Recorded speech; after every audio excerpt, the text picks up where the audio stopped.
बिस्मिल्लाहिर्रहमानिर्रहीम। अस्सलाम वालेकुम नाजरीन, आप देख रहे हैं ऑक्सीजन टीवी। मैं हूं आपके साथ आपका मेज़बान मुनीब हामिद और ये है पाकिस्तान सुपर लीग 6 की स्पेशल ट्रांसमिशन।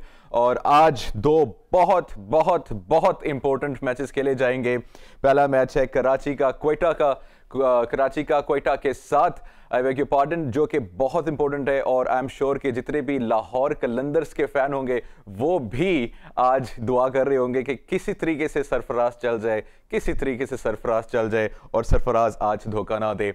बहरहाल अगर सरफराज धोखा नहीं भी देता तो उसको जो जीत है वो बहुत शानदार करनी पड़ेगी और कराची को जो मैच है वो बहुत ही बुरी तरीके से हारना पड़ेगा, क्योंकि कराची का और लाहौर का फिर मुकाबला आपका चला जाएगा नेट रन रेट के ऊपर।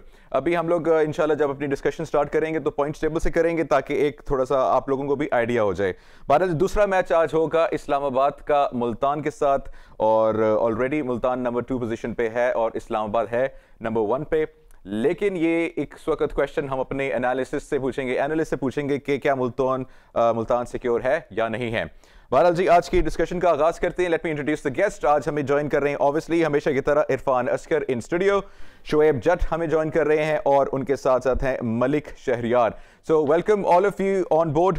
और आई विल स्टार्ट विद मेरे ख्याल से इरफान साहब से स्टार्ट करते हैं आज, क्योंकि लाहौर का आज अगर मैच देखा जाए वो है कराची के साथ, और लाहौर प्लस क्वेटा इस वक्त कराची का मुकाबला कर रही है। तो इरफान साहब, एक तो ये बताइएगा कि ऑब्वियसली जो लाहौर का फ्यूचर है it relies on this match. अच्छा, हम तो सॉरी, अच्छा यस, लेकिन इसके ऊपर, क्योंकि हमें पता है कि अगर कराची मैच हार भी जाती है फॉर एग्जांपल, तो नेट रन रेट के ऊपर जाके उसका कंपटीशन होगा लाहौर के साथ। अगर आप मुझे इजाजत दें, यहाँ पे 1 मिनट लगेगा, मैं पॉइंट्स टेबल अनाउंस कर देता हूँ, क्योंकि वो इंपॉर्टेंट है, क्योंकि उसके बाद एग्जैक्टली क्योंकि सारी गेम अब उसके ऊपर डिपेंडेंट है। इस्लामाबाद 9 मैचेस के साथ टॉप पे 14 पॉइंट के साथ, और इनका नेट रन रेट है 0.9। उसके बाद आते हैं मुल्तान, जिनके साथ आज मैच है लाहौर का सेकंड पोजीशन के ऊपर, कल वाली जीत से 10 पॉइंट्स के साथ 1.192 इनका नेट रन रेट है। फिर पेशावर ज़ल्मी आती हैं, 10 मैच अपने सारे खेल चुके हैं और इनके 10 पॉइंट्स हैं और इनका जो नेट रन रेट है दैट इज 0.5। फिर आती है लाहौर कलंदर, जिनके 10 मैचेस हो चुके हैं और इनके हैं 10 पॉइंट और ये स्टैंड कर रहे हैं नेगेटिव 0.589 पे। इसके बाद हैं कराची किंग्स, जिनका आज मुकाबला है। ये 9 मैच खेल चुके हैं, आज इनका आखिरी मैच होगा। ये 8 पॉइंट के साथ 5वीं पोजीशन पे हैं और इनका नेट रन रेट है नेगेटिव 0.212। और आखिर में Quetta Gladiators, which are the most important team मेरे ख्याल से इस वक्त कराची के लिए भी और लाहौर के लिए भी, they are at the last position 4 point के साथ नेगेटिव 1.913।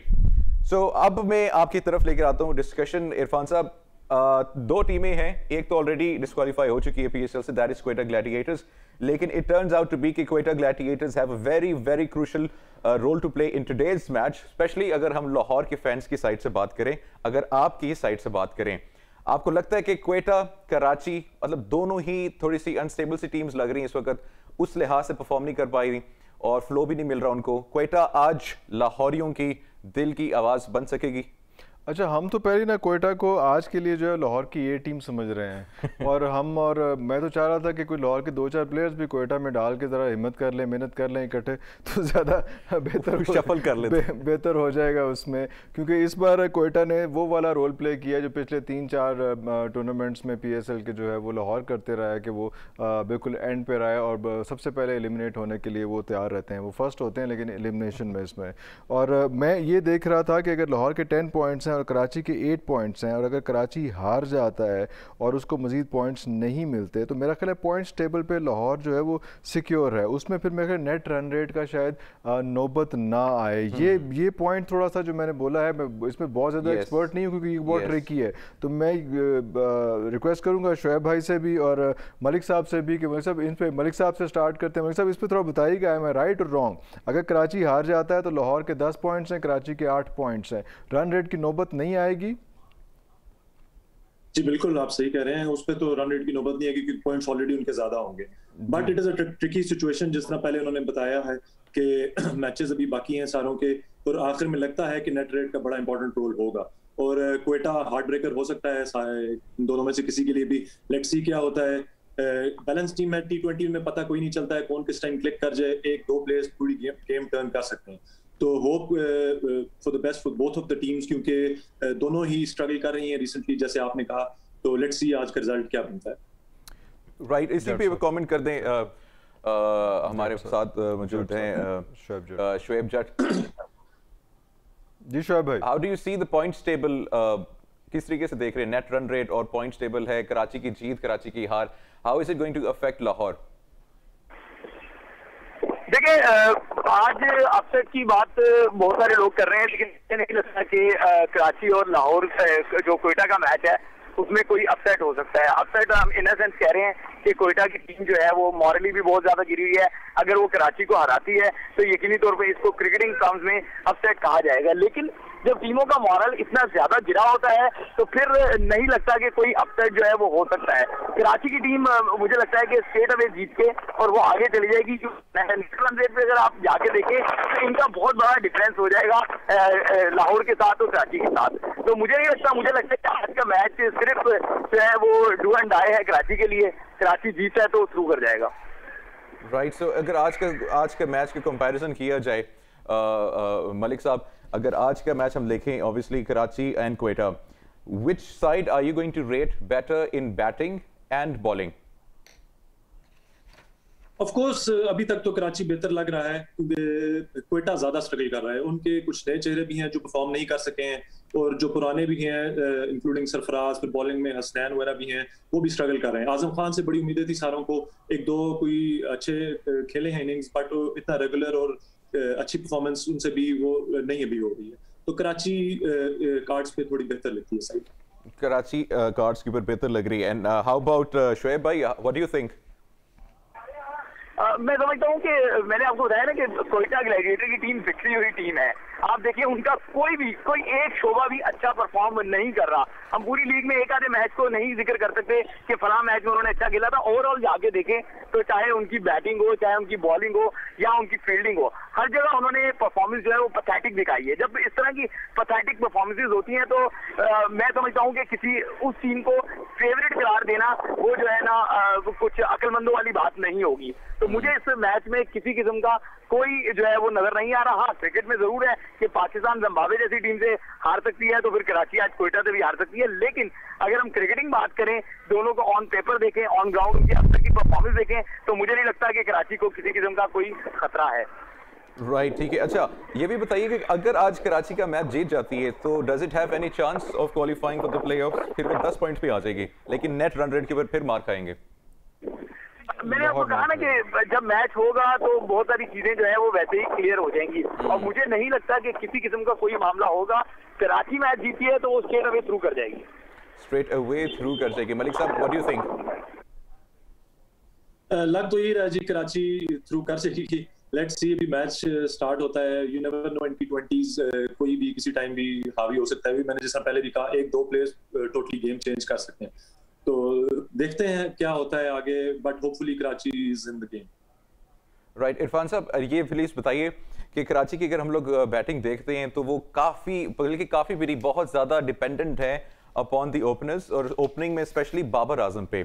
एंड लास्ट में हमने देखा था जिस मैच में बाबर ने परफॉर्म नहीं किया वो मैच हार गई, और जब बाबर परफॉर्म कर रहा है तो वो मैच इक्विवेलेंटली कुछ बेहतर खेलते हैं। तो ये एक प्लेयर के ऊपर रिलायंस उनको आज, मतलब how do you see that, कि क्योंकि आज का मैच ऑब्वियसली कराची के लिए इंपॉर्टेंट है, तो 11 के 11 प्लेयर्स हैव टू परफॉर्म। 11 के 11 players obviously have to perform, क्योंकि अगर वो यहाँ पे चले भी जाते हैं तो अच्छे मार्क के साथ उन्होंने आगे प्लेऑफ्स वगैरह में जाना है। उसमें इतना कोई बहुत आला तरीके से वो इस टूर्नामेंट में नहीं खेल पाए हैं उसमें, और इस तरह का नहीं है कि बहुत ही कोई कोयटा से बहुत ही सुपीरियर टीम, बहुत ही सुपीरियर टीम। यस, थोड़ी सुपीरियर टीम, बहुत सुपीरियर टीम होती तो उनसे ज़रा सा ऊपर ना होती, कोई एक दो पॉइंट्स और ऊपर होती उसमें, क्योंकि बाबर आजम वगैरह के साथ आमिर नहीं चल रहा, बाकी पे शर्जील नहीं चल रहा है, तो इतना कोई वो भी बहुत स्ट्रगल कर रहे हैं, वो भी मार खा रहे हैं। अगर वो थ्रू हो भी जाते हैं तो वो थ्रू होने वालों में भी लास्ट पे रहेंगे, वो नंबर 1, नंबर 2 या नंबर 3 पे नहीं होंगे, उन चारों में से भी चौथे नंबर पे होंगे।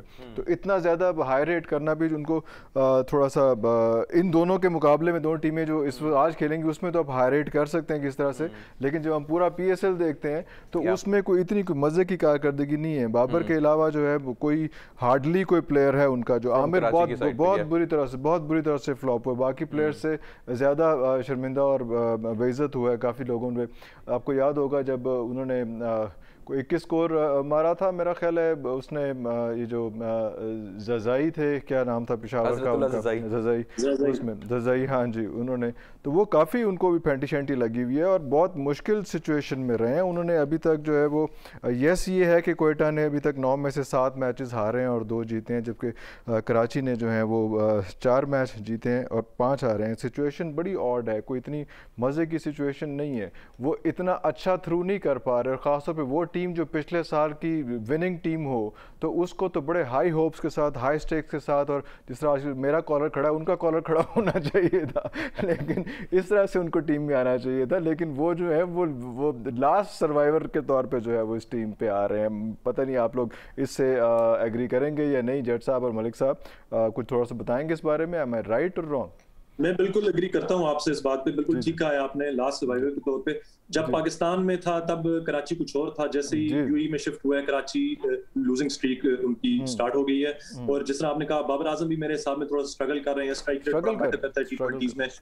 और कैप्टन नजर ही नहीं आ रहा ना, इमाद नजर ही नहीं आ रहा, कैप्टन नजर नहीं आ रहा, बिल्कुल एग्जैक्टली। वो तो PSL जब इधर पाकिस्तान में था तब भी यही बात हो रही थी, उधर जाके भी उनका यही है कि वो नजर ही नहीं आते, बैटिंग में बहुत लेट आते हैं, बॉल भी नहीं करते हैं। कुप्टिल भी स्ट्रगल कर रहे हैं, शर्जील ने भी वो फॉर्म नहीं पकड़ी जो उनसे एक मैच भी नहीं। पाकिस्तान में जो हुआ वो हुआ, 105 स्कोर किया, लेकिन वो यहाँ पे आके तो उन्होंने मैं कोई भी 50 तक नहीं पहुंचे, और हम काफी डिस्कस करते रहे कि वो 30 तक पहुंच के थक जाते हैं, बाकायदा में लग रहा है कि वो थक जाते हैं उसमें, और ना उनसे रनिंग होती है, ना कोई बड़ी शॉट लगती है उनसे, और ना वो गेंद के। मोहम्मद आमिर के कमबैक की बात हो रही थी, जी आमिर जी, मोहम्मद आमिर के कमबैक की बात हो रही थी, बट अभी तक मेरा ख्याल है 1 विकेट भी नहीं ले सके हैं, तो उनकी भी बड़ी स्ट्रगलिंग परफॉर्मेंस चल रही है। तो जिस तरह आपने बड़ा अच्छा समअप किया, अरशद खान ने डेब्यू भी किया था पाकिस्तान की तरफ से, उधर अच्छी परफॉर्मेंस दी, बट PSL में वो भी नहीं अभी कुछ कर सके, तो वो भी कराची बहुत ज्यादा स्ट्रगल कर रहा है, और अगर अभी क्वालिफाई कर भी सकता है तो आगे कोई राइट चांसेस नजर नहीं आते हैं। एब्सोल्युटली। अच्छा शोएब भाई, ये भी बताइएगा कि अगर हम लोग सिर्फ पास्ट परफॉर्मेंसेस को छोड़ देते हैं, ऑब्वियसली एक नया दिन है आज, इंपॉर्टेंट मैच है कराची के लिए specially, obviously Quetta is out of the tournament, लेकिन it can still play a very important role. अगर हम लोग इनकी पास्ट परफॉर्मेंसेस छोड़ दें, ऑन पेपर अगर जो देखें टीम्स हैं जो दोनों के पास, क्वेटा के पास भी और कराची के पास भी, तो ऑन पेपर अगर कंपैरिजन करें कि वी नेवर नो कि कौन सा प्लेयर कब क्लिक कर जाए, this is cricket, it can happen. तो शोएब भाई, how would you compare both the teams? देखिए, अब पहले तो मैं जो पुरानी बात है उसमें थोड़ा सा ऐड करना चाहूंगा। बात हो रही है कि मोहम्मद आमिर जो है वो परफॉर्म नहीं कर पा रहे। अगर हम इस सेकंड लाइन में देखें आमिर की परफॉर्मेंस को, तो आप उनके पहले 2 ओवर देखें कि वो बेहतर चले जाते हैं, लेकिन आगे के 2 ओवर में उनको रन पड़ जाते हैं। यहाँ पे ये बात जो है वो आपको समझने की जरूरत है कि अभी तक कराची किंग्स ने जितने मैच खेले सेकंड लेग में, वो उन्होंने उसमें बॉलिंग ज्यादातर मैचेस में जो है, जबकि रात का मैचेस होते थे तो उसमें ड्यू फैक्टर बड़ा असर करता था। तो अगर एक पेसर आपका नए बॉल से अच्छा बॉल करा रहा है तो फिर उसके अगले 2 ओवर वो फिट रहे हैं, तो आप समझ सकते हैं कि जब गेंद ग्रिप नहीं हो रही होती तो तब ऐसा होता है। अब बहुत सारे लोग यकीनी तौर पर ये सवाल करेंगे कि क्या आमिर के लिए यही बॉल ग्रिप नहीं हो रही, क्या बाकी बॉलर परफॉर्म नहीं कर रहे, तो ये थोड़ा सा लक का भी मामला होता है। मैं आमिर को एडवोकेट नहीं कर रहा, मैं उसका जो है वो बिल्कुल उनको शेल्टर नहीं दे रहा, एक बड़ा बॉलर है उसको बड़ी परफॉर्मेंस देना होती है, लेकिन मुझे ऐसा लगता है अगर मैं क्रिकेटिंग सेंस में बात करूं कि हमें परफॉर्मेंसेस को खोल के देखना पड़ता है। इसी तरह शर्जील की अगर हम बात करें तो शर्जील जो है वो अभी तक उतना इम्पैक्ट नहीं डाल पाए जितना उनसे एक्सपेक्ट किया जाता है। बाबर की अगर हम बात करें तो बाबर को भी आप देख लें कि बाबर का ये रवायती स्टाइल है कि बाबर पहले वक्त लेते हैं, उसके बाद जाके वो जो है वो एक्सीलेटर दबाते हैं कि रन तेजी से बने। लेकिन मामला ये है कि मॉडर्न डे क्रिकेट में आपको इब्तदाई 6 ओवर का जो सर्कल होता है उसमें स्कोर बोर्ड पे तेजी से चलाना होता है। तो ऐसे में बाबर अगर इतना सुस्त खेलेंगे तो यकीनी तौर पर टीमों पे प्रेशर बिल्ड होगा। अब बात यही है कि अगर इन दोनों टीमों का कंपैरिजन करें तो मैं आपको फिर कह रहा हूं कि बेशक कराची किंग्स ने भी, ये बिल्कुल सही दोनों कह रहे हैं कि उनकी भी कोई नंबर बहुत ज्यादा अच्छे नहीं है, लेकिन उसके बावजूद उनकी टीम बिखरी हुई नजर नहीं आ रही। जिस तरीके से ग्लैडिएटर की टीम बिखरी हुई है कि आप बताएं ना कि जो थोड़ा भी क्रिकेट समझता है, क्या साइम अयूब को T20 में ओपन कराना कहीं से जस्टिफाई बनता है? कि आप किस तरीके के फैसले कर रहे हैं? इसी तरीके से आप बॉलिंग में देखें कि अगर हसनैन आपको नहीं जो है वो ब्रेक थ्रू लेके दे रहा और रन बहुत ज्यादा दे रहे हैं तो उसको रेस्ट करवा ले। इसी तरीके से नवाज को लेट लेकर आना, बहुत सारे ऐसे फैसले हैं। आजम जो है वो पावर हिटर के तौर पे इस्तेमाल होता है, तो अब आपको जब विकेटें 4-5 गिरी हो तब उसको बैटिंग देना, ये भी ज्यादती थी। या तो आप उनको सर्कल में यूज करते हैं या बिल्कुल डेथ ओवर्स के करीब लेके जाते। तो ये तमाम वो सर्कमस्टांसेस हैं जिनको हम देखें तो आपको लगेगा कि वाकई ग्लैडिएटर की टीम बिखरी हुई है, जबकि कराची की टीम जो है वो बेशक उन्होंने परफॉर्म उतना अच्छा नहीं किया जितने बड़े उनके पास नाम है, लेकिन उसे बिखरी हुई टीम नहीं कहेंगे हम।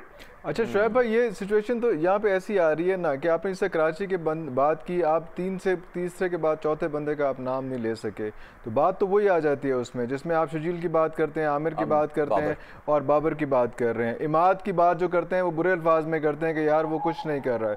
आमिर की बात कर रहे हैं, आमिर को अगर हम डेथ ओवर्स में देते हैं, बाकी लास्ट ओवर्स देते हैं उसमें, तो अगर आपको पता है, हमें पता है कि यार वो गीली बॉल से वो उसको ग्रिप नहीं हो रही, स्विंग नहीं हो रही उससे, तो क्या वो जो इतने हैवी पैकेजेस पे उनके साथ जो टीम बॉलर एक्सपर्ट्स और सारे वो बैठे हुए हैं, वो उसको क्यों उसका कैरियर ख़राब करने के लिए तुले हुए हैं? क्यों उसके साथ और अपनी पूरी टीम के साथ जो है वो गलत कर रहे हैं, उसको नुकसान पहुंचा रहे हैं उसमें। इसी तरह से जब हम देखते हैं, जी प्लीज। मैं आपकी बात समझ भी रहा हूं और बिल्कुल आप जो बात कर रहे हैं वो सही बात कर रहे हैं। बहुत सारी बातें होती हैं कि जब इवेंट सम अप हो जाता है तो उससे होता है, तो यकीनी तौर पे जहां पे वसीम अकरम जैसा बड़ा ब्रेन बैठा हो, फिर वो जो है इन चीजों को बड़ी बारीक बीनी से उनका पोस्टमार्टम करता है और जवाब तलब भी करता है। ये वसीम अकरम की हमेशा से आदत रही है। अब आप देखें कि इसी कराची किंग्स में वसीम अकरम की इंडक्शन हुई तो ये कराची किंग्स जो है वो चैंपियन बन गई। अब जब नताइज जितने बुरे आ रहे हैं तो मैं आपको ये 100 टाइम श्योरिटी से बात कर सकता हूँ कि वसीम अकरम एज अ जो प्रेसिडेंट कराची किंग्स या डायरेक्टर क्रिकेट जो है इसके कराची किंग्स के, वो इस पर जरूर जवाब तलबी करेंगे। और आप जो पॉइंट निशानदेही कर रहे हैं वो भी बिल्कुल सही है। इमाद वसीम जो है उनसे एक्सपेक्टेशंस बहुत आई है और खास तौर पे एक ऐसे मौके पे जब आप लोगों का नाम जो है वो पाकिस्तान टीम में आ जाए तो फिर आपको ज्यादा परफॉर्म करना होता है।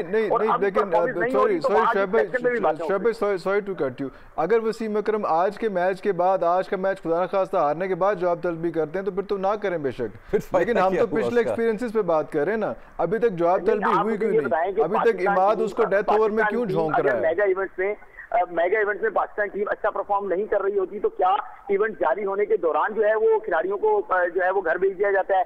खिलाड़ी शफल तो हो रहे हैं। इस पे मलिक साहब को ऐड करते हैं। पछाड़ के सारे फैसले इवेंट खत्म होने के बाद ही होते हैं। नहीं शोएब भाई, वो आप प्लेयर्स शफल तो करते रहते हैं ना। अभी हमने देखा, जैसा बात कर रहे थे कि ओपनिंग भी आपकी जो है कभी कोई ओपनर होता है, कभी कोई ओपनर होता है सब टीमों में। कभी प्लेयर को अभी भी उन्होंने शिनवारी को ऐड किया है उसमें, तो फैसला उसी वक्त टूर्नामेंट के दौरान ही कर लिया ना। करूंगा नहीं, मुझे बात कंटिन्यू करें, मैं आपसे इसलिए इख्तिलाफ करूंगा। क्या हारिस रऊफ की एग्जांपल आपके सामने नहीं है? लाहौर कलंदर में दिलबर हुसैन को बेंच पे बिठा के रखा, लेकिन हारिस रऊफ को मुसलसल तमाम मैचेस लाए और उसने, अगर आप खाली आखिरी 5 मैचेस आप PSL के देख लें तो उनमें 200+ रन उन्होंने दिए हैं। तो इससे पता चलता है कि आप 5 मैचेस ना देखें, आप सिर्फ कल वाला मैच देख लें। कल पड़े ना, कल आप 5 मैचेस छोड़ दें, हारिस रऊफ कल वाला देख लें। तो मैं आपको यही कह रहा हूँ, कुछ टीमों की स्ट्रेटजीज होती है कि वो अपने कुछ बॉलरों पे रिलाई करते हैं कि वो आज नहीं तो अगले मैच में परफॉर्म कर रहे हैं। बेशक टूर्नामेंट हाथ से चला जाए, नहीं आ रहा बेशक टूर्नामेंट हाथ से चला जाए। ये बड़ी जबरदस्त ये डिस्कशन चल रही है बोथ शुएब भाई एंड आल्सो इरफान साहब has valid points. Malik sahab very quickly add इसमें समथिंग, ताकि फिर हम ब्रेक लें, फिर ब्रेक के बाद वापस आते हैं। वेरी क्विकली है। शुएब भाई की बात से मैं एग्री करता हूं, बट ये कि मोहम्मद आमिर जिस तरह बॉलर है, तो शुएब भाई मैं सिर्फ ये कहूंगा कि उन्हें शुरू में तो विकेट्स लेकर देना चाहिए। बाद में बेशक वो स्ट्रगल करते हैं ड्यू के साथ, बट जो इनिशियल 1-2 विकेट्स जो हर बार उनसे एक्सपेक्ट करते हैं, इस बार वो भी नहीं मिल रही है। तो थोड़ा सा अलार्मिंग साइन है, अलार्मिंग साइन है कराची के लिए, क्योंकि उनके प्लेयर्स नहीं चल रही। And most importantly Mohammad Amir the big brand, जिनसे बहुत सारी एक्सपेक्टेशंस हैं, ना सिर्फ पाकिस्तानी फैंस को बल्कि इवन द वर्ल्ड जो कि उनके फैंस हैं पूरी दुनिया में हैं। और मोहम्मद आमिर से लेट्स सी आज वो परफॉर्म कर पाते हैं या नहीं। आज बहुत इंपॉर्टेंट मैच है कराची के लिए और लाहौर के लिए। आज का मैच है कराची का क्वेटा के साथ। वापस आते हैं ब्रेक के बाद।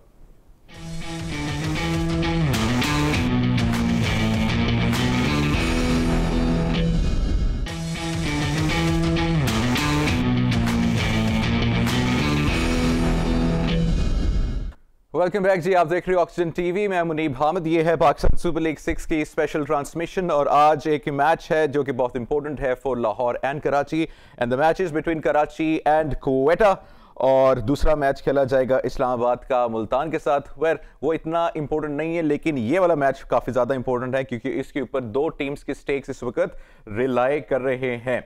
और ब्रेक में जाने से पहले हम लोग बातचीत कर रहे थे, बहुत इंटरेस्टिंग थी कि कराची के प्लेयर्स और कराची की एज ए होल टीम इस वक्त परफॉर्म नहीं कर पा रही है और वो सिर्फ 3 नामों पर रिलाई कर रही है, जैसे कि इरफान साहब ने बताया, शर्जील, बाबर एंड मोहम्मद आमिर। जिस मैच में बाबर चल जाती हैं तो वो मैच अच्छा हो जाता है, जिस मैच में नहीं चलते तो वो मैच वो लोग हार जाते हैं या वो उस तरीके से परफॉर्म नहीं कर पाते हैं। और बातचीत हो रही थी कि मोहम्मद आमिर की, इसके ऊपर मैं दोबारा से टच करना चाहूंगा क्योंकि आज प्रेस कॉन्फ्रेंस भी की थी हेड कोच ने, मिसबाह उल हक ने, और उनसे यह सवाल किया गया था कि he is wanting to come back. तो मिसबाह उल हक सेड कि इफ ही परफॉर्म्स तो ही इज वेलकम, और उनको निकाला भी टीम से इसी वजह से गया था क्योंकि वो परफॉर्म नहीं कर पा रहे थे। तो शुएब भाई, I toss the ball to you. अगर हम लोग आमिर की बात करें इस पे और उसको प्रीवियस जो हम लोग बातचीत कर रहे थे उसके अंदर भी आप इसको ऐड अप कर सकते हैं कि आमिर का अगर ये वाला पीएसएल का लेग भी देखा जाए तो उसमें परफॉर्म नहीं कर पा रहे हैं। How do you see Amir, especially Amir, और कितना प्रेशर होगा उन पे आज इस मैच में परफॉर्म करने के लिए? देखिए, पहले तो मैं एक बात बता दूं कि ये लक जो है वो एक आधे मैच की बात होती है। पूरे इवेंट में आप लक से जो है ना शेल्टर नहीं ले सकते, लक के पीछे आप नहीं छुप सकते, आपको परफॉर्म करना होता है। आप प्रो हैं, प्रोफेशनल क्रिकेटर्स हैं, आपको 10 मैचेस मिले हैं तो 10 मैचेस में आपकी लक 2 या 3 मैचेस में आप उसको जो है ना कह सकते हैं, और 2-3 भी मैं ज्यादा बता रहा हूँ। प्रोफेशनल्स का काम यही है कि तमाम सर्कमस्टांसेस में उनको परफॉर्म करना है। जिस तरीके से मैंने पहले भी कहा कि बेशक अगर हम उनके 2 ओवर देखें इन तमाम सेकंड लेग के पहले तो वो कदरे बेहतर होते हैं, लेकिन आखिरी 2 ओवर्स ये जो है वो उनके सही नहीं रहते। लेकिन ये तो हम एज ए क्रिकेटिंग जो है क्रिकेट क्रिटिक्स या क्रिकेट एक्सपर्ट की हैसियत से बता रहे हैं। एक प्रोफेशनल क्रिकेटर का ये एक्सक्यूज नहीं होना चाहिए, उसको तमाम सर्कमस्टांसेस में बॉल करनी है। उसके लिए हमेशा जो है वो कोई हनीमून पीरियड नहीं होगा कि जहां तमाम चीजें उसकी जो है ना वो उसके ख्वाहिश के मुताबिक होंगी। तो मैं आमिर को किसी तौर पे एडवोकेट नहीं करता, ना मैं उनको जो है ना वो डिफेंड कर रहा हूं। अलबत्ता जिस तरीके से आज मिसबाह उल हक का आपने हवाला दिया कि उन्होंने प्रेस कॉन्फ्रेंस की, उन्होंने कहा कि परफॉर्म करेंगे तो टीम में वापस आ जाएंगे, तो परफॉर्मेंस करनी पड़ेगी। लेकिन यहाँ साथ ही मिसबाह उल हक से ये सवाल भी बनता है कि बहुत सारे लड़के आप टीम के साथ लेके चल रहे हैं, उन्होंने कहाँ परफॉर्मेंस दी है? क्या अब्दुल्ला शफीक की परफॉर्मेंस किसी को आज तक पता है? मुझे एक सेंचुरी का पता है, उस सेंचुरी के बाद आपने उसको मुसलसल पाकिस्तान टीम के साथ रखा है, उसने तो कहीं परफॉर्म ही नहीं किया। सही, आप डोमेस्टिक इसलिए नहीं खेलता कि पाकिस्तान टीम के साथ रहता है, पाकिस्तान टीम में उसका मौका नहीं मिलता। इसी तरीके से अगर हारिस सुहेल को आप बिस्तर पे उठा के डायरेक्ट पाकिस्तान टीम में लेकर आ रहे हैं तो ये भी इनजस्टिस है। तो ये इस तरह के कई केसेस हैं। तो जब हेड कोच इस तरह की बात करता है तो फिर ये बात जिसमें आमिर ने कहा था कि उन्हें ज़हनी टॉर्चर किया जाता है, उनके साथ जो है वो तासुबी रवैया अपनाया जाता है, तो फिर इस जो सोच है या इस बयान को तकवीयत मिलती है जो नहीं मिलनी चाहिए। लेकिन दूसरे एंड पे हम प्रो क्रिकेटर्स की बात करें तो एज अ प्रोफेशनल क्रिकेटर उसको हर सूरत में परफॉर्म करना चाहिए। राइट, मलिक साहब, how do you think PCB की बायसनेस है इन सिलेक्शन टीम और ट्रीटिंग इट्स प्लेयर्स? देखिए जी, थोड़ी सी तो फेवरिज्म हर जगह चल ही जाती है, तो पीसीबी की बात करें तो थोड़ी ज्यादा चल जाती है। तो लगता है कहीं थोड़ी बहुत गड़बड़ तो होती रहती है, बट ये कि हम कहते हैं कि जो भी अभी है टीम में कम से कम परफॉर्म तो करें। अभी आपको सबसे अलार्मिंग बात हम लोगों ने जो भी की नहीं है, जो भी पाकिस्तान के मेन इंटरनेशनल प्लेयर्स हैं, आप उन सब की परफॉर्मेंस उठा के पीएसएल में देख लें, सभी ऑलमोस्ट स्ट्रगल कर रहे हैं। हमारा मेन स्टे मोहम्मद हफीज हैं, उनकी परफॉर्मेंस क्या रही है अभी तक लाहौर की तरफ से? आपने आजम खान को इन कर लिया, आप उसकी परफॉर्मेंस देख लें। आप उससे पहले आपके बाबर आजम का स्ट्राइक रेट पे हम बात कर रहे हैं, और आप अपनी बॉलिंग में देख लें, अरशद इकबाल अभी आए थे, हारिस रऊफ को आप देख लें, मतलब मोस्टली आप जो प्लेयर्स देखें सभी स्ट्रगल कर रहे हैं। तो ये बड़ा अलार्मिंग साइन जो मेरे लिए है कि आगे हमारी जो सीरीज आ रही है, आगे वर्ल्ड कप आ रहा है T20 का, जब कॉन्फिडेंस ही नहीं होगा अपने लड़कों में तो वो गेम क्या करेंगे आगे? तो वो बहुत बड़ी अलार्मिंग चीज है जो मेन प्लेयर्स ही हमारे परफॉर्म नहीं कर पा रहे थे इसमें। एंड ऑल्सो, अच्छा, अगर बात करें मतलब एज अ होस्ट और as a cricketing fan, Lahore का अच्छा स्टार्ट था, कराची का भी एक अच्छा स्टार्ट था पीएसएल में। अगर कल का मैच भी देखें तो लाहौर की एक डिसीजन थी जो कि बैकफायर हो गई। और अगर इसको सिर्फ हम लोग एनालाइज करने की कोशिश करें, मलिक साहब, हाउ डू यू थिंक कि what went wrong with Lahore and Karachi in the tournament? देखिए, एक प्लेयर से कोलैप्स हो गया टीम से, जब हाँ, एक प्लेयर भी टीम से आगे पीछे होता है तो कॉम्बिनेशन आपका अगर चेंज होता है तो you never know how it ends up. अगर मैं आपको बात करूं, भी कल परसों ही वो चला था, 2017 में हम चैंपियंस ट्रॉफी जीते थे, एक दो प्लेयर्स के एडिशन से टीम हमारी किस तरह चेंज होगी हम सबको पता ही नहीं चला।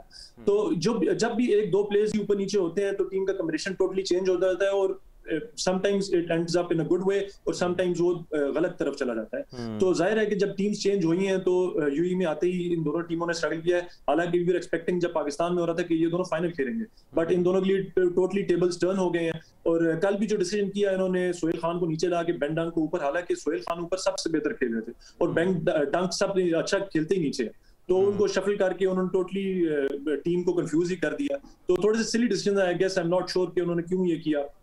और वही बात है कि कॉम्बिनेशन बड़ा मैटर करता है, एक दो प्लेयर भी ऊपर नीचे हो तो आपकी सारी टीम का मोराल भी खराब हो जाता है और परफॉर्मेंसेस ऊपर नीचे हो जाती हैं। तो इन दोनों के साथ हुआ मोर और लेस यही।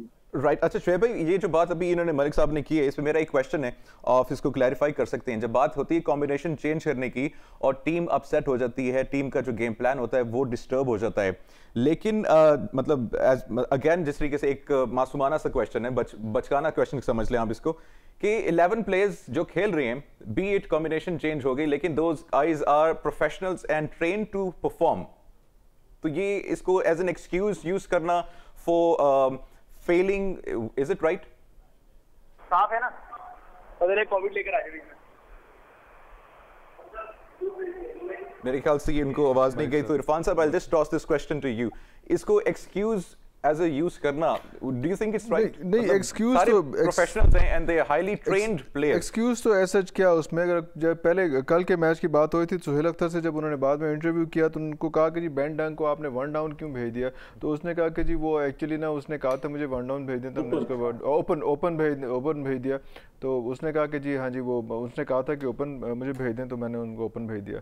मतलब ये इज़ इट दैट ईजी? और वो कल के मैच में जो है वो डंक आए और आके वो 5 स्कोर पे आउट हो गए। फ़खर पहले कुछ नहीं कर रहे, हफीज़ फिर कुछ नहीं कर रहे, आगा सलमान ने कुछ किया नहीं, सोहेल अख्तर 13 बॉलों पे 5 रन सोहेल अख्तर ने जो है वो किया है। वो टिम डेविड कभी कभी चल जाते थे 8 बॉलों पे। तो मतलब इतना डिज़ास्टर लेने के बाद, इतना सारा कुछ करने के बाद आप क्या एक्सपेक्ट कर रहे हो? इसमें से काफ़ी सारे वो लोग हैं जो हम पहले बात कर रहे थे कि जिन्होंने इंग्लैंड भी चला जाना है 25 तारीख को उसमें, and most importantly world cup भी आपका हो सकता है कि अबू धाबी में हो। यस, और इसी के साथ हमारे पास टॉस भी आ गया and they have decided to bat first. Karachi have decided to bat first and again मेरे ख्याल से hopes all lying on Sharjeel and Babar as the top. लेकिन इरफान से प्लीज कंटिन्यू करें, फिर इसके ऊपर जिस डिसीजन के ऊपर आते हैं जो टॉस का जो है, if you want to add something. नहीं, मेरा ख्याल है बात होगी इस पे अच्छा शुएब भाई, टॉस पे आ जाते हैं, लेकिन शुएब भाई इसमें मैं आपका भी व्यू चाहता हूं कि जिस तरीके से मलिक साहब ने कहा कि कॉम्बिनेशन चेंज होता है टीम्स का जब players shuffle in and out होते हैं। तो अगेन द क्वेश्चन दिस के 11 players are professionals, highly trained cricketers, and मतलब they are supposed to perform in under any condition or situation. तो इसको as an excuse team management या captain use कर सकती है कि भाई हमारे प्लेयर चले गए थे, हमारा कॉम्बिनेशन खराब हो गया और हम उसको वापस नहीं लेकर आ सके?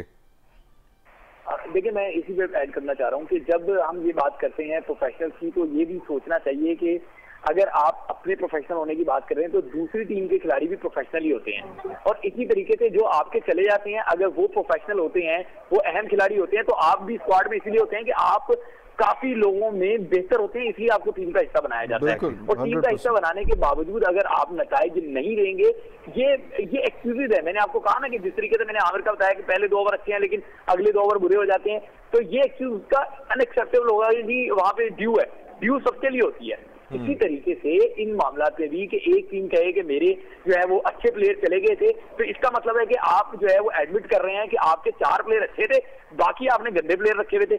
How it's possible? आप प्रोफेशनल लेवल पे ये बात कैसे कर सकते हैं? तो इससे आपकी ज़हनी अप्रोच का पता चलता है, इससे पता चलता है कि टीम आपकी कितनी बिखरी हुई है।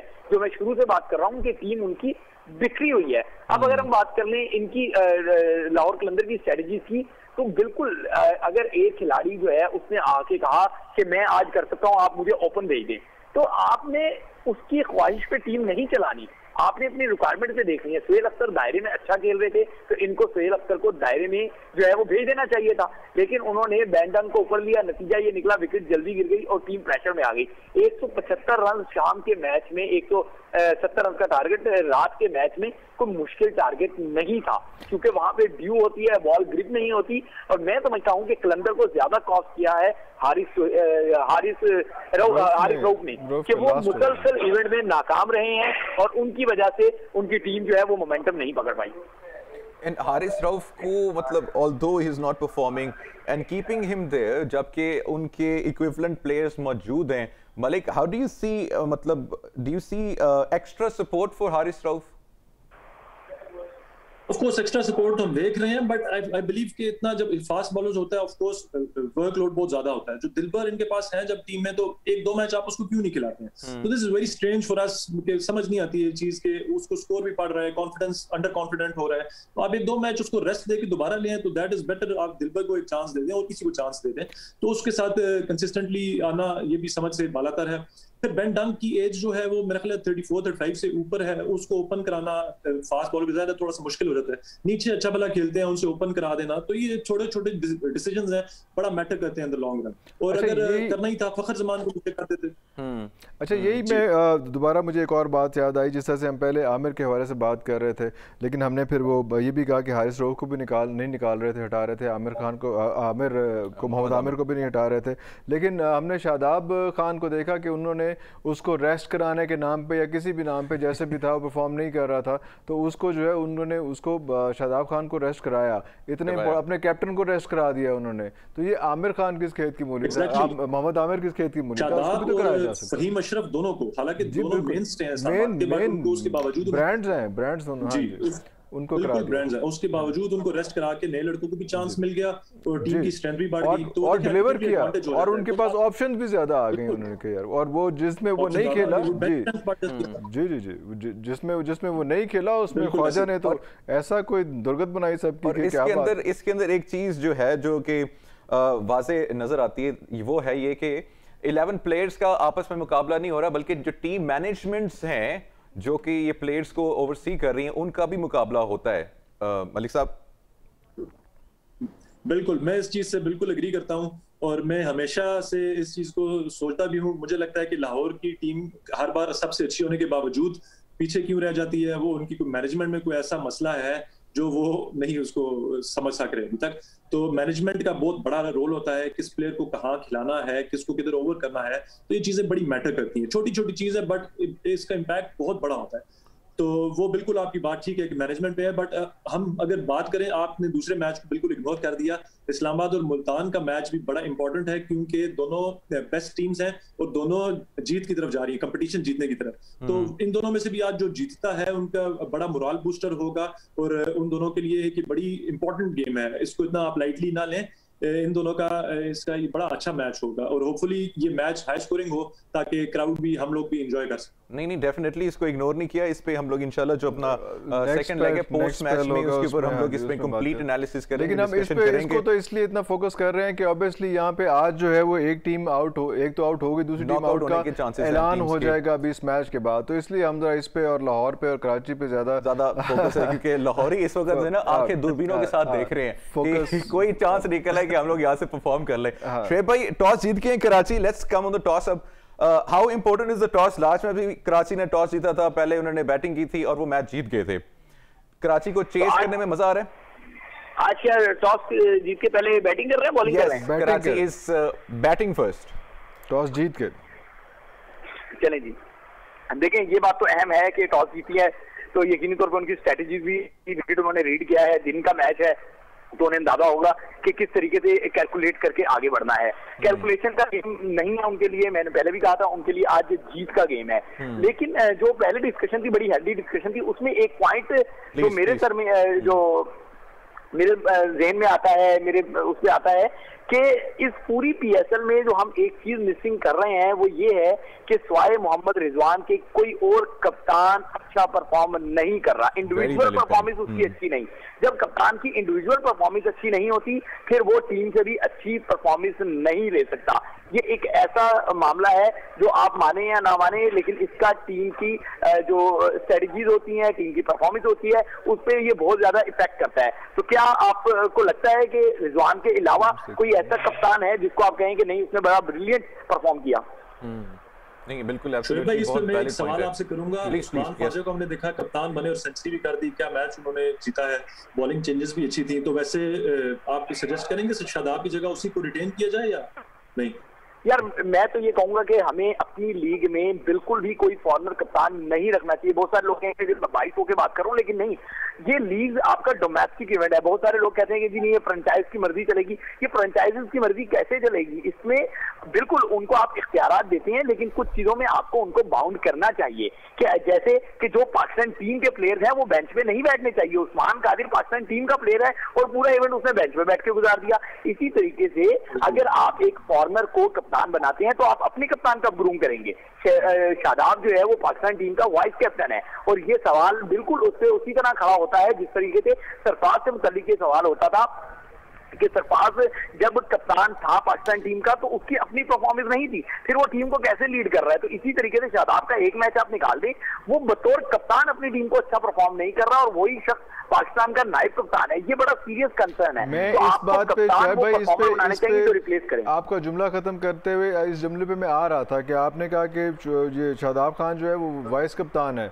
मैं पूछना चाह रहा था कि वाइस कप्तान क्यों है, क्या परफॉर्मेंस है? सवाल तो मैं कह रहा हूं कि आपको ये सोचना होगा। और उसके बाद आप उसको रेस्ट भी करा रहे हैं। तो मैंने आपसे कल परसों जिन कुछ दोस्तों से पूछा वो नाराज भी हो गए।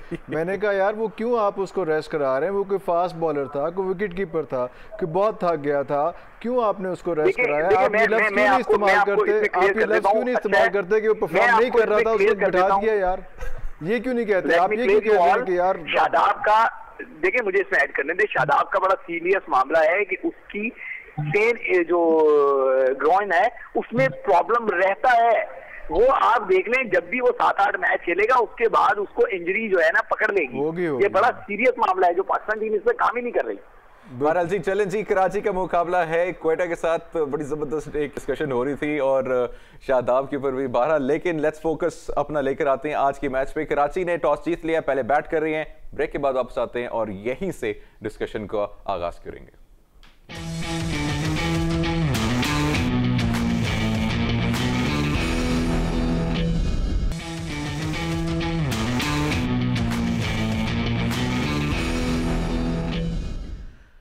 वेलकम बैक जी, आप देख रहे हैं ऑक्सीजन टीवी। ये है पाकिस्तान सुपर लीग 6 की स्पेशल ट्रांसमिशन और आज मुकाबला है क्वेटा का कराची के साथ। और जिस तरीके से इरफान साहब ने बताया था, क्वेटा प्लस लाहौर ए का मुकाबला है कराची किंग्स के साथ। बहरहाल जी, इस पे देखते हैं, नजर डालते हैं। और क्वेटा और कराची का सबसे पहले हम लोग बिफोर हम अपनी जो गुफ्तगू है उसको आगे बढ़ाएं, हेड टू हेड देखते हैं दोनों टीम्स का। और अगर देखा जाए कि क्वेटा का मुकाबला जो रहा है कराची किंग्स के साथ, उस वक्त तक इनको अब तक तो बरतरी हासिल है। क्वेटा ने 7 मैच जीते हुए हैं जबकि कराची ने 4 मैच जीते हुए हैं। तो ये तो ऑब्वियसली एक साइकोलॉजिकल एडवांटेज भी कैरी कर रहा है क्वेटा ओवर कराची किंग्स। और एवरेज रन्स उन्होंने 155 स्कोर किए हैं क्वेटा ने अगेंस्ट कराची, जबकि कराची ने एवरेज स्कोर किया वो 150 और मैक्सिमम क्वेटा ने स्कोर किया हुआ 189 जबकि कराची ने किया हुआ है 190। और आज का टॉस भी जिस तरीके से आपको पता है कि Karachi is batting first and I guess कि वो आज अपना जो एक मैक्सिमम रन स्कोर किया हुआ है उन्होंने अगेंस्ट क्वेटा कराची उसको मजीद इम्प्रूव करने की कोशिश करेगी। इसके साथ साथ हमारे पास प्लेइंग 11 भी आ चुकी हैं, तो इसमें काफ़ी चेंजेस भी हुई हैं। So let's also take a look at that क्योंकि ये हमें मदद करेगी इन एनालिसिस में। तो क्वेटा ग्लैडिएटर्स की टीम में है जैक वेदरलैंड है, उस्मान खान है, साइम अयूब है, सरफराज अहमद, आजम खान, अब्दुल नासिर, हसन खान, जैक विल्डरमुथ है, आरिश अली खान है, नसीम शाह, हसनैन है एंड खुरम शहजाद है। Quite a few new names in Quetta Gladiators. 5 उन्होंने चेंजेस किए हैं, तो इसके ऊपर भी बात करते हैं। कराची 11 की बात करते हैं। इवाद वसीम है, बाबर आजम है, शर्जील खान है, नजीबुल्लाह जदरान है, नूर अहमद है, मार्टिन गप्टिल है, चैडविक वॉल्टन है, अरशद इकबाल, दानिश अजीज, मोहम्मद आमिर एंड मोहम्मद इलियास।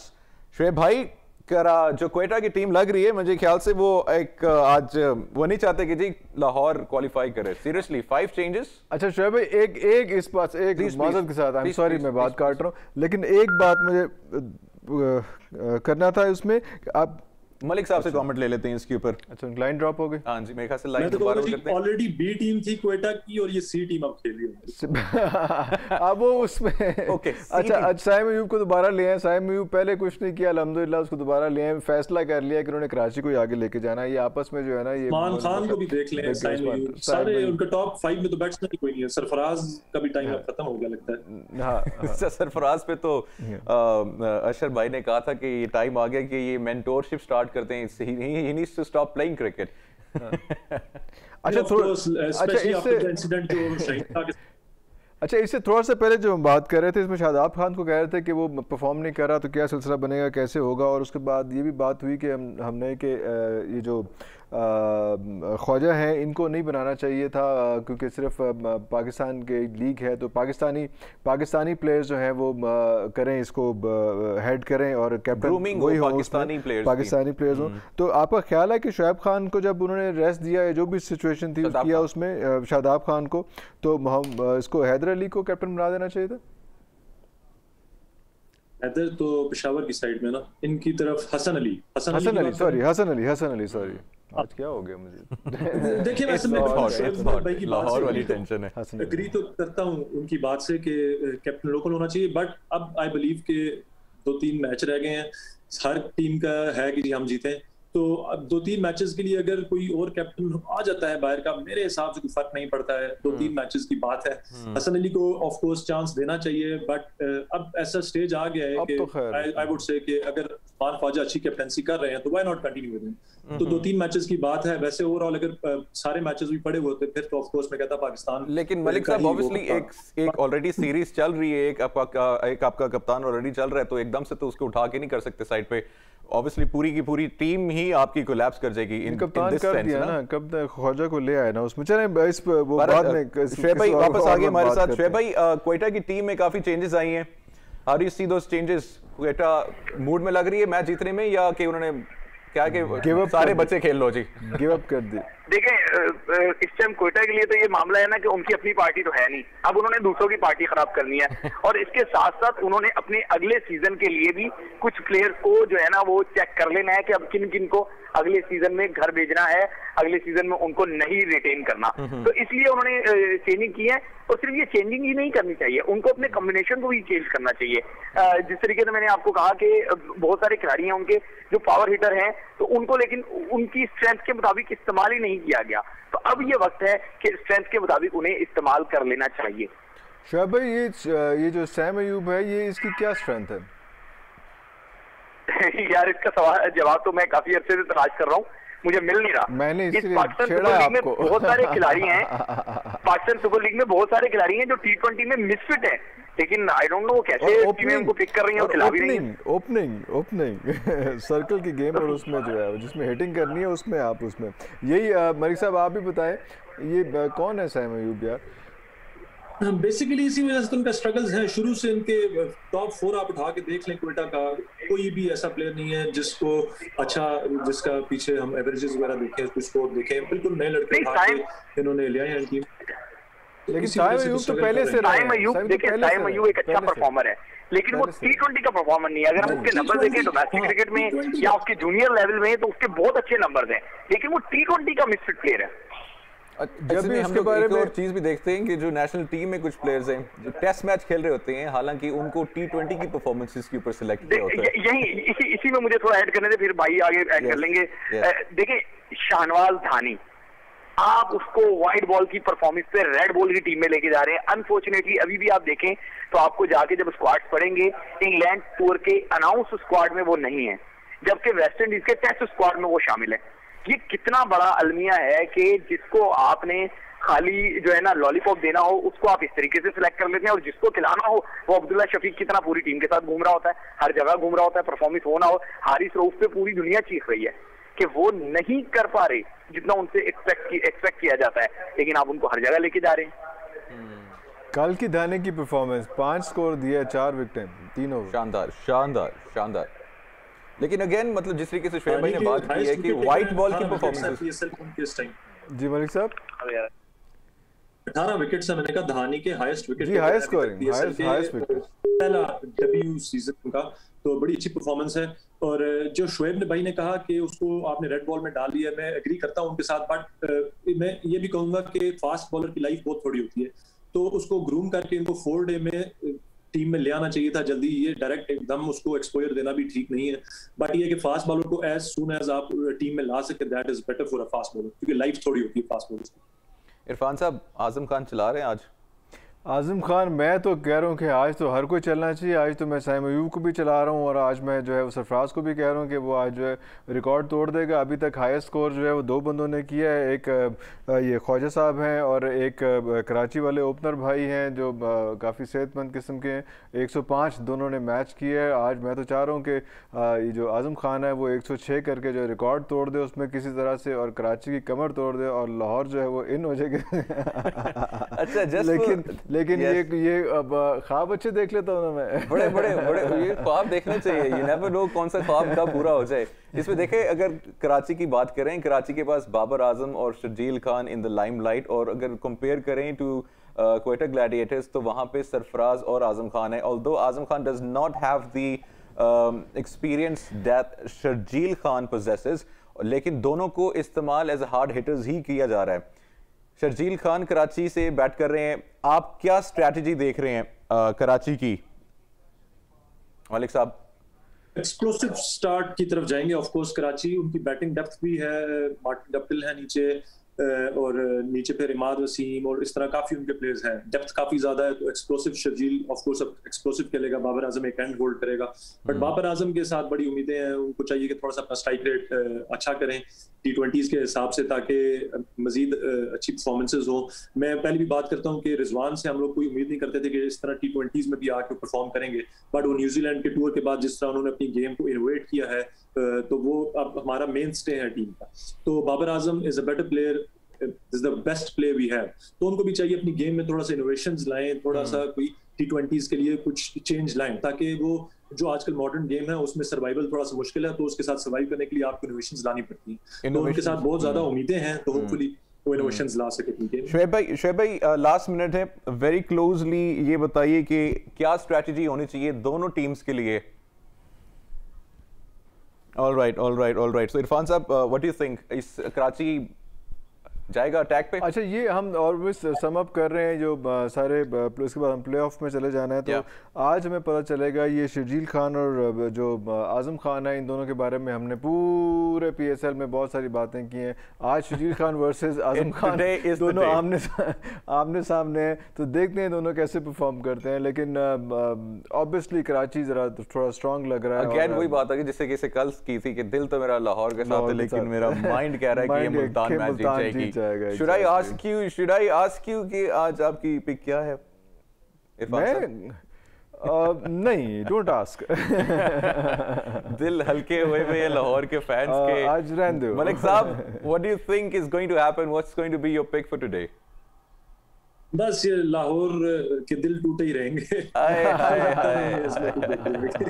वारल जी, thank you very much Malik sahab, thank you very much Shoaib, thank you very much Irfan sahab. आज मैच है कराची का क्वेटा के साथ, और आई एम सुपर श्योर इस वक्त जितने भी लाहौरी होंगे, हमारे पाइन जितने भी लाहौरी होंगे, they will be supporting Quetta, और वो क्वेटा के लिए दुआ कर रहे होंगे कि सरफराज एक तो धोखा ना दे, ऊपर से चल जाए, फिर आजम खान भी चल जाए, और बाबर 0 पे आउट हो जाए, शर्जील भी ना चले, तो कराची को बहुत मेरे ख्याल से बुरे तरीके से ये मैच हारना पड़ेगा अगर वो लाहौर के लिए चांसेस चाह रहे हैं। लेकिन फिर भी हम लोगों को एल्गोरिथम्स को लगाना पड़ेगा, इधर से उधर से इधर से उधर से, बहरहाल फिर भी करना पड़ेगा। बहरहाल let's see what's going to happen, Karachi versus Quetta, and Karachi ने टॉस जीत के पहले बैटिंग का फैसला किया। आपसे मिलते हैं मैच के बाद। अल्लाह हाफिज।